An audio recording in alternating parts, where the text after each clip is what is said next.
This one most of them were harvested earlier. I just put in the fridge. So ito, libre na, makalibre na sa gulay.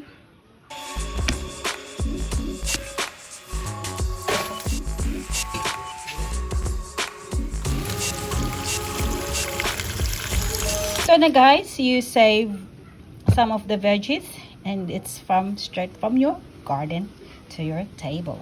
So it's time for cooking, guys.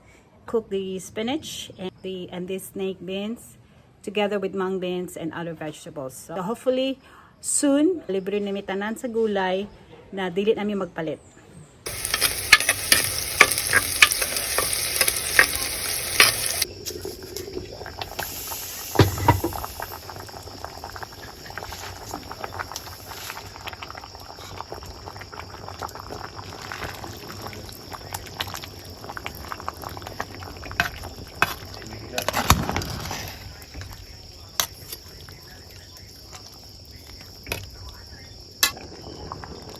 So this is it. Look at guys. Wow, look at this. Nag-aaso-aso pa. So muna siya naana siya kalamong naana siya alugbati, munggos. Dinner is ready.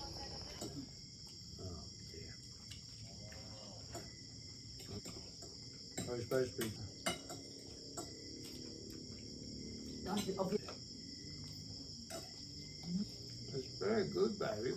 These noodles are excellent.